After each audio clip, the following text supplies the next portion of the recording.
बोला. चष्मा लागला, मी भरपूर अभ्यास केला. बोला. 3:42, 3:09, 3:41, 3:03, 3:06, 9:92.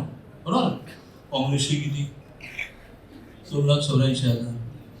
वर्षानुवर्ष या जिल्ह्यामध्ये राज्य केलं. महानगरपालिका यांची, नगरपालिका यांची, जिल्हा परिषद यांची, आमदार यांची, खासदार यांची. आपली टोटल किती झाली? आता त्यांची पण ते म्हणतील काय एकट्या काँग्रेसची काय मोजताय? आमच्या पण तिघांची मोजा आता. काँग्रेसचे 2,84,000. ताई तुम्हाला सांगू मोजा का ह्या ताईनं सांगू? काँग्रेसची 284, व त्यांच्याबरोबर उद्धव सेनेची 55,898. म्हणजे 56 धरा करताय ना टोटल मध्ये. आणि तिसरा त्यांचा पक्ष दिसतच नाही मला इथे. शरद पवारांची काँग्रेस दिसतच नाही का? असे त्यांचे समजा दोन पक्ष का शिवशाही बुदरड पण जोडूया, राहुल देसाई जोडूया. चला ताई टोटल सांगा. काँग्रेस 2,84,000, उद्धव सेना 55,898 आणि बुदरगडची शिवशाही 41,000. आपल्यामध्ये तर शाहू आघाडी शिरोळ पण जोडायला लागेल, तर ते आपल्या बरोबर आहेत. आता ते 9 लाख झाल्यामुळे आता बस त्यांना बरोबर घेत.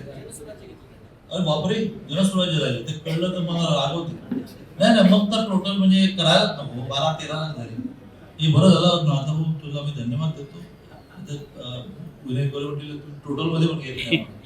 म्हणून मग भाजप 342, शिवसेना 39, राष्ट्रवादी 341, जनस्वराज 157 आणि शाहू आघाडी म्हणजे रेड्रावकरांची शाहू आघाडी 58,000. याची टोटल केल्यानंतर समोरच्याची टोटल करण्याचे कष्ट ते पण घेत नाही आणि आपण पण येऊ नये. 284, 55,898 आणि तिसरं तर कागदावर लिहिलंच गेलं. आता ही स्थिती आहे. ही स्थिती आहे की जी आपण सगळ्यांनी मिळून मेहनतीने निर्माण केली. आता निवडणुका करा, लोकसभा पण करा, विधानसभा पण करा, महानगरपालिका, नगरपालिका करा. 12 लाख अगेन्स्ट 3 लाख. हो काय भाषण करायला जय हिंद जय महाराष्ट्र कामाला लागा.